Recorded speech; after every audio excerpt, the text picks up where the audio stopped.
When we think of love, we often imagine words of affirmation, big romantic gestures, or constant reassurance. We think of people saying, "I love you," "I miss you," or "I can't live without you." But for avoidantly attached individuals, love doesn't look like that. They rarely say the words you're hoping for. They often don't express their feelings directly. In fact, sometimes they act in ways that make you question whether they care at all. And yet, here's the secret. Avoidants do love, deeply. They just don't show it in the way most people expect. Their love is hidden, coded, almost like a secret language you have to learn to read. If you don't understand this hidden language, you'll miss it completely.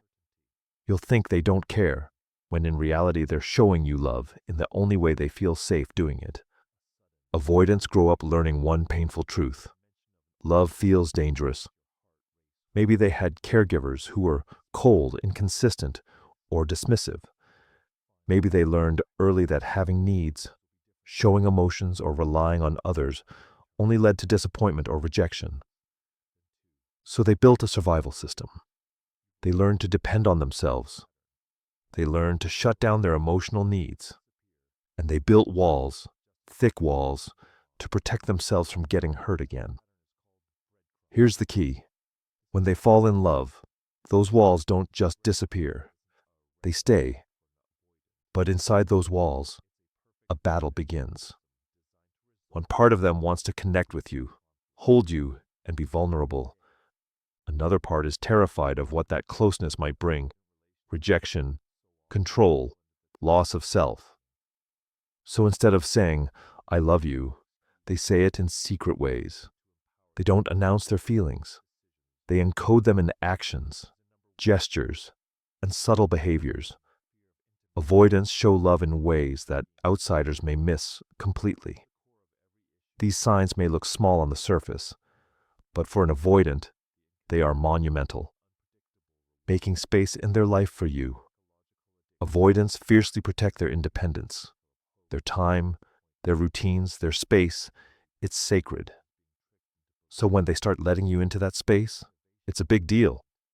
It might be as simple as inviting you over, sharing their favorite playlist, or letting you see them in their unpolished, everyday life.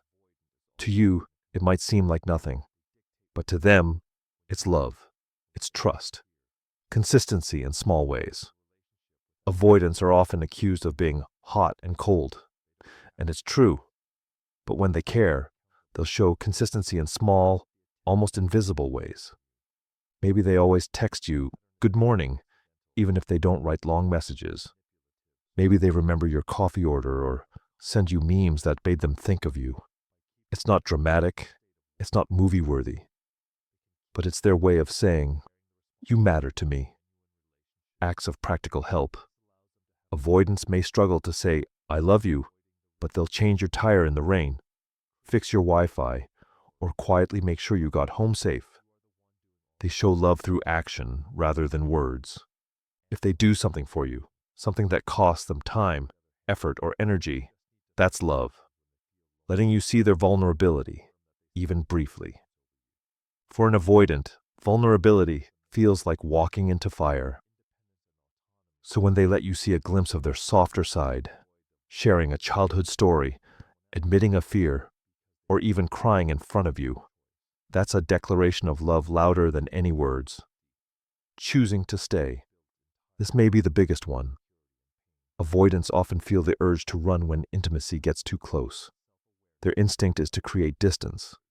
So when they don't run, when they choose to stay even though it's uncomfortable, that's their way of saying, "I love you enough to fight my own fears."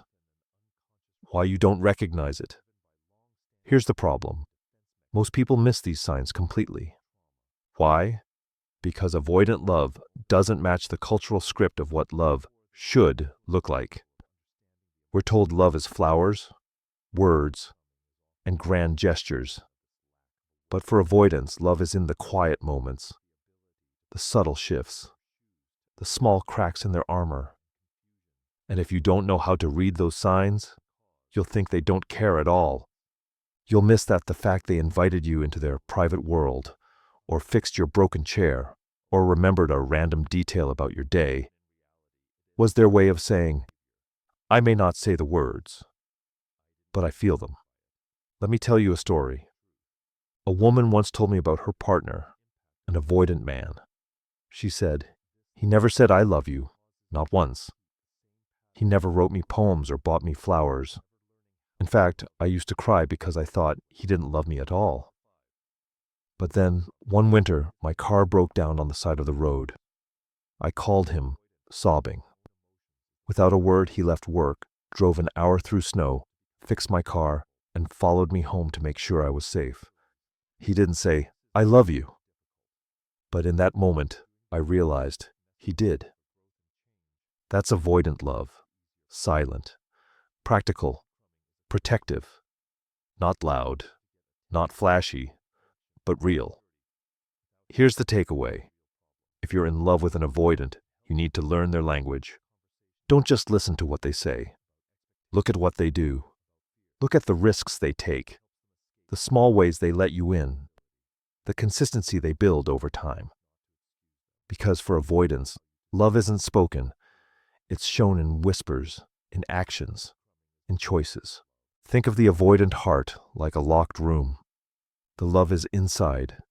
It's there, beating, warm and longing. But the door is shut tight. And the key?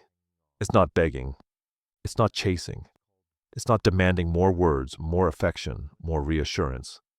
The key to unlocking the avoidance love is creating an environment where love feels safe for them to express. This part of our journey explores the hidden triggers that help avoidance show love more openly. And just as important, the mistakes that push them further into their shell. Why pushing doesn't work. Most partners of avoidance make one painful mistake. They push. They push for more closeness, more time, more words of love. They say things like, why don't you ever say how you feel? Do you even care about me? I need you to open up. And while these statements come from a place of longing, to the avoidant, they feel like pressure. Pressure to perform. Pressure to expose themselves. Pressure to step into a fire they've been avoiding their whole lives. And so, instead of opening up, they shut down even more. Here's the paradox. The more you chase, the more they retreat. The more you demand, the more they withhold. The more you push, the stronger their walls become. If you want an avoidant to show love, you can't push. You have to invite. So what does inviting look like? It means creating a space where they don't feel trapped, judged, or pressured. It means letting them come forward at their own pace. And it means noticing and appreciating the ways they already show love, even if they're not the ways you expected. Here are the conditions that unlock the avoidant heart. Respect for their space. Avoidants value space more than anything. It's not that they don't care about you. It's that closeness feels overwhelming to their nervous system. So when you respect their need for distance, you're sending a powerful message. I'm not here to control you. I'm here to understand you. Paradoxically, the more freedom they feel, the more likely they are to come closer. Imagine it like a cat. If you chase the cat, it runs. But if you sit calmly, the cat will eventually approach you on its own. Avoidants are the same, non-judgmental presence. Avoidants carry deep shame around emotions. They were often taught that needing others is weak, that crying is embarrassing, that vulnerability is dangerous. So when they do take a risk and show a sliver of vulnerability, your reaction matters more than you realize. If you judge them, mock them, or act disappointed, it confirms their deepest fear. See, I should have never opened up. But if you stay calm, listen, and hold space without judgment, you become the one person safe enough for them to try again, celebrating their small gestures. Avoidant love is subtle. It won't always come as grand declarations. Instead, it shows up in small, quiet ways. Cooking you dinner, remembering a detail you told them weeks ago, sitting next to you when you're upset. If you dismiss those gestures as not enough, they'll feel defeated. But if you notice them, hey, I really appreciate that you did that, you reinforce the behavior. You show them that their way of loving is valid, valued, and understood. And little by little, they open more. Patience with their timing. Avoidants operate on a slower timeline of intimacy, where others might rush to say, I love you after weeks. An avoidant might take months, or even years, to feel safe enough to say it. If you can match their pace, you'll see them unfold like a flower, slowly, gently, beautifully. But if you try to rip the petals open, you'll destroy the bloom before it has a chance to flourish. Let me share another story. A man I once worked with told me about his avoidant girlfriend. When we first started dating, I kept asking her how she felt about me. I wanted her to say it. But every time I asked, she would get quiet or change the subject. I thought she didn't care. But then I stopped pushing. I just started noticing the little things. How she'd bring me coffee without asking. How she'd sit next to me even if she wasn't saying anything. How she remembered tiny details about my family. And one night, out of nowhere, she looked at me and said, "You know I love you, right?" It was the first time, and it happened when I stopped demanding and started appreciating. That's the secret. When you create safety, avoidants reveal love on their own terms. Just as important as knowing what unlocks avoidance is knowing what shuts them down. If you want to see their love, avoid these triggers. Criticism. It confirms their belief that closeness leads to rejection. Ultimatums. If you don't open up, I'm leaving. This pushes them further away. Oversharing too soon. If you pour out your heart before they're ready, they feel overwhelmed. Invading their privacy, checking their phone, reading their messages, or pushing past boundaries destroys trust. Remember, avoidants fear being consumed or controlled. The moment they sense their autonomy is at risk, they retreat. Why this matters? Why go through all this effort? Why learn this secret language instead of just finding someone who's naturally more expressive? The answer is simple. Avoidants may not show love in obvious ways, but when they love deeply. Their loyalty is fierce, their commitment is steady, and their love, though quiet, is profoundly real. They're not broken. They're just wired differently. And when you learn their language, you unlock a kind of love most people never get to see. They don't announce it. They don't sit you down and confess, "I've changed. I love you. You are safe with me." Instead, they reveal themselves in subtle but profound ways. And if you know how to see it, you'll recognize their transformation, not in words, but in actions. Because here's the truth. Avoidants don't say, "I love you," the way others do. But they do say it, silently, consistently, through a secret language only the attentive can hear. How avoidants say, "I love you," without words. Let's break down this hidden language. They let you into their world. For an avoidant, privacy is sacred. Their space, their thoughts, their inner life. It's like a fortress built over years of self-protection. So when they begin sharing it with you, that's not small. That's massive. It could be as simple as letting you stay over more often, or as vulnerable as talking about their childhood, their fears, their dreams. If they start opening doors to their private world, understand this. It's their version of whispering, "I trust you. You matter to me." They choose you in small daily ways. Avoidants often struggle with grand gestures, but love leaks through in the tiniest of daily choices. They text you first, even if it's short. They cook for you when you're tired. They adjust their schedule to spend time with you. They sit quietly by your side when words fail. To the untrained eye, these gestures might look ordinary. But in the avoidant love language, they scream, "You're important. I thought of you. I chose you." They become protective. Avoidants may avoid vulnerability, but when they love, they protect. They might not say, "I love you," but they'll stand up for you. They'll worry about your safety. They'll quietly take care of practical things so your life is a little easier. They love through actions of security, and sometimes that's even more powerful than words. They relax around you. Perhaps the most beautiful sign, when the avoidant finally relaxes. Avoidants live with an internal tension, the constant push-pull of craving closeness and fearing it. Most of the time, they keep their armor on. But with you, if they laugh more, share silly sides of themselves, or even allow silence without discomfort, it means they trust you enough to drop the mask. That's love, pure and simple.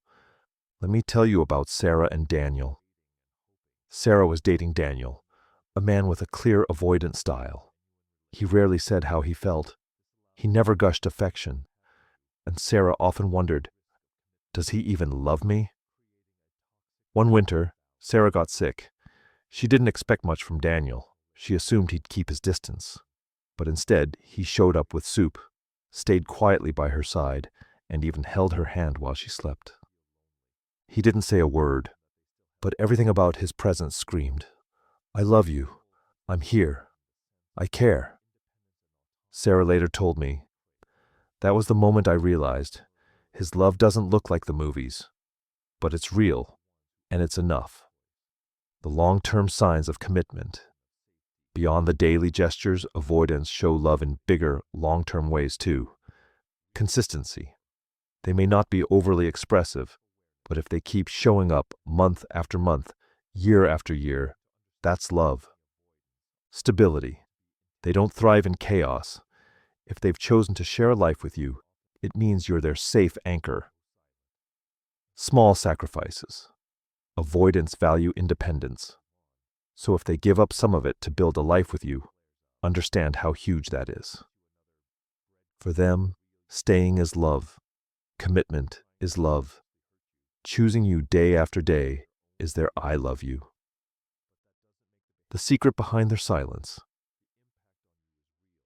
Here's the paradox you need to remember. Avoidants are not silent because they don't feel. They're silent because they feel so much.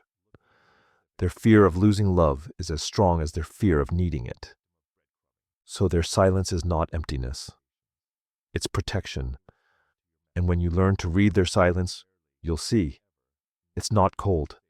It's tender. It's cautious. But it's love.